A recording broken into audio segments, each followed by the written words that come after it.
ఈ రోజే డౌన్లోడ్ చేయండి. మీ ఫేవరెట్ షోస్ చూడండి. నిన్ను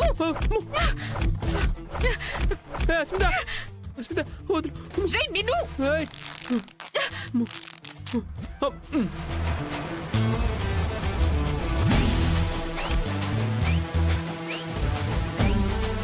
ఏంటా శబ్దాలు? ఏం జరుగుతుంది? పెళ్ళానికి భయపడతాడేంటో పిరికి సన్నాసి.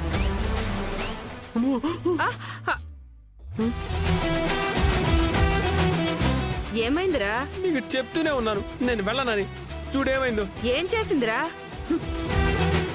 ఇలా చూసాక కూడా నీకు ఇంకా అర్థం కాలేదా? ఓమ్మా, కన్న కొడుకుని బలిచ్చిన కసాయి తల్లి, ఎందుకు నా మీద అంత కక్ష? నువ్వు ఉండరా, నేను మాట్లాడతాను. అమ్మా, నువ్వు వెళ్తావు లోపలికి. నా మాట వినమ్మా, నేను ప్రాణాలతో అయినా బయటపడ్డాను. నిన్ను లోపలే పూర్తి చేస్తుంది. వెళ్ళకమ్మా. ఎవరితో ఏం మాట్లాడుతున్నావు? ప్రమీల ఇక్కడ అస్మితకి అత్యంత ప్రియమైన అత్తయ్యని. అమ్మా, వాతావరణం ఏమైనా తేడాగా ఉంటే త్వరగా బయటకు వచ్చేయ్. మన మధ్య ఉన్న అనుబంధం గురించి ప్రశాంత్కి తెలియదనుకుంటా. భయపడి చస్తున్నాడు. ఏమ్మా తలదించుకున్నావు? జరిగిన దానికి నీలో నువ్వే బాధపడుతున్నావా? ఎందుకు? నీకు నేనున్నాను కదా. నీ బాధ నేను మాత్రమే అర్థం చేసుకోగలను. చూడు, మొదట్లో మీరిద్దరూ పెళ్లి చేసుకుని వచ్చినప్పుడు నీ తాళి నువ్వు కట్టుకున్నావు. అప్పుడు నీకు అధికారం ఉండేది. ఇప్పుడు ప్రశాంత్ అందరి ముందు నీ మెళ్ళో తాళి కట్టేశాడు. ఇప్పుడు వాడు నీ భర్త. అది దైవ నిర్ణయం. ఎవరేమన్నా ఇప్పుడు వాడు నీ భర్త, నువ్వు నా కోడలివి. అయినా ఇవన్నీ నీకు చెప్పాలా ఏంటి? నీకన్నీ తెలుసు కదా. కష్టం నీ చుట్టుపక్కలకి రాకుండా చూసుకునే బాధ్యత నాది. నిన్ను నా నెత్తిన పెట్టుకుని చూసుకుంటాను. ఒక కోడలు అత్తకి ఏమేం చేస్తుందో నేను నీకు అలాగే చేస్తాను. ఒక్క మాటలో చెప్పాలంటే మహారాణిలా చూసుకుంటాను. నువ్వు భయపడకు. ఏది ఒక్కసారి అత్తయ్యని ప్రేమగా చూడు తల్లి.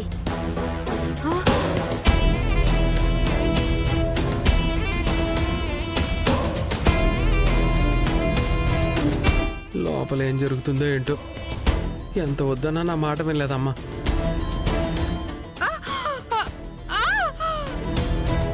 ఏంటి? నీ కొడుకు నా మొగుడా? నేను నీ కోడల్నా? ఆ రామలక్ష్మి నాటకాలాడి నీ కొడుకు చేత నా మెడలో తాళి కట్టించేస్తే అది పెళ్ళైపోతుందా? అది పెళ్లి కాదు, నేను నీ కోడల్ని కాదు. ఈ ఇంటికి నాకు ఎలాంటి సంబంధం లేదు. మరి ఇంట్లో ఎందుకుండాలి? అయినా నేను ఇంట్లో ఎందుకున్నాను అనుకుంటున్నావా?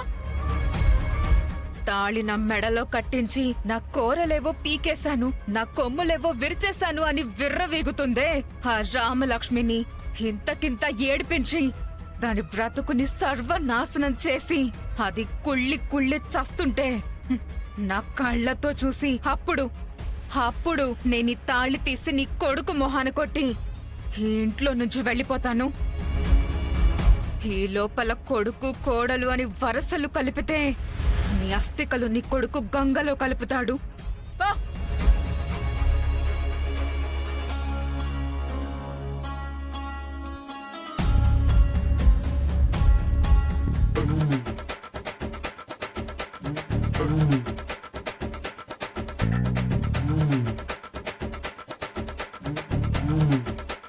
ఏమంటుంది? కొత్తగా పెళ్ళైంది కదా, కాస్త టైం పడుతుంది. ఆహా, మన టైం బాలేనప్పుడు కొన్ని అనుకోకుండా జరుగుతుంటాయి.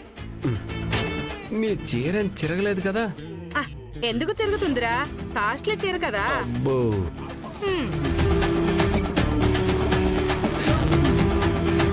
లోపల అస్మిత ఏదో చేసింది, కానీ అమ్మ దాస్తుంది.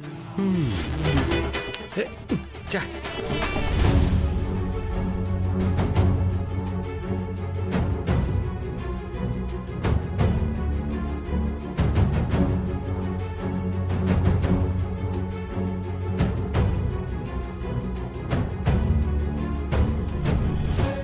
అన్నపూర్ణాదేవి పద్మ విషయం మా ఆయన చెవిన పడకుండా ఈ పూట తృప్తిగా భోంచేసి కంటి నిండా నిద్రపోతే చాలు. తెల్లారాక అంతా సత్తుమణుగుతుంది.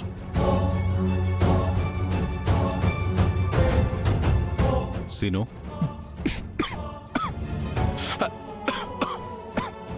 మావయ్య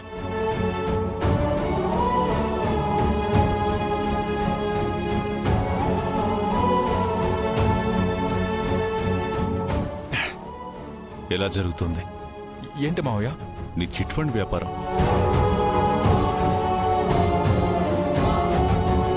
బావగారు ఇంట్లో ఏం జరుగుతుందని కాదు, నీ వ్యాపారం ఎలా జరుగుతుందని అడుగుతున్నారు.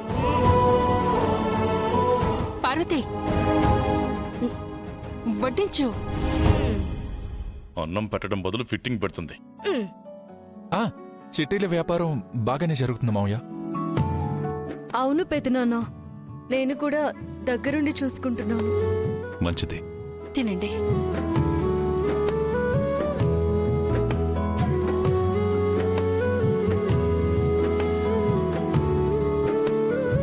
శ్రీనుకి ఆద్య వడ్డిస్తుంది, శివరాంకి పార్వతి వడ్డిస్తుంది, నాకేమో జానకి వడ్డిస్తుంది.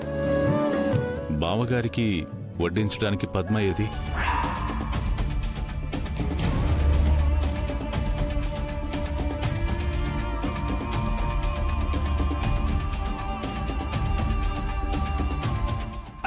అది నేను పెట్టుకుంటాను బావగారు. మా ఆవిడవి చిన్న చేతులు కదా, నా ఈ పెద్ద చేతులు ఎక్కువ పెట్టుకోవచ్చు కదా అని నేనే పెట్టుకుంటాను. సర్లేండి, ఈ ఇంట్లో భోజనం చేసేటప్పుడు పద్ధతి ఉందని తెలుసు కదా బావగారు. భర్తలకి భార్యలు వడ్డించాలి. నా వైపు చూస్తావేంటి? తిను. అదే ఇప్పుడు ఏం చెప్పాలా అని. ఆ? ఏంటి? అదే ఇప్పుడు ఇంక ఏం వేసుకోవాలని ఆలోచిస్తున్నాను. అన్నయ్య, పప్పు వేసుకోండి, బాగుంటుంది. వేసేయమ్మా, వేసే.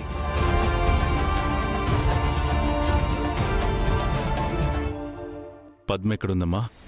ఒంట్లో బాగోలేదు రఘు, గదిలో ఉంది. అవును బావగారు, తనకు ఒంట్లో బాలేదు, పడుకునుంది. ఏమైనా తిందా మరి? అది కూడా నేను అడిగాను బావగారు, ఆకలి లేదంట, తర్వాత తింటానుంది. చెల్లెమ్మా, బావగారికి కొబ్బరి పచ్చడి చాలా రుచిగా ఉంది. తినండి బావగారు, తినండి.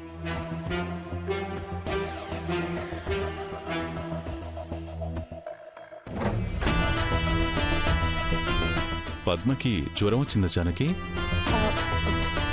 ఒళ్ళు వేడి చేసిందనుకుంటానండి. కిషోర్ బావగారు కొట్టిన దెబ్బకి ఏకంగా మూర్చొచ్చినట్టుంది.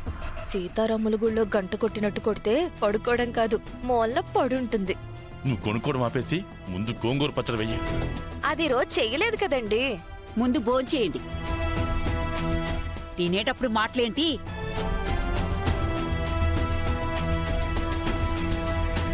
ఆ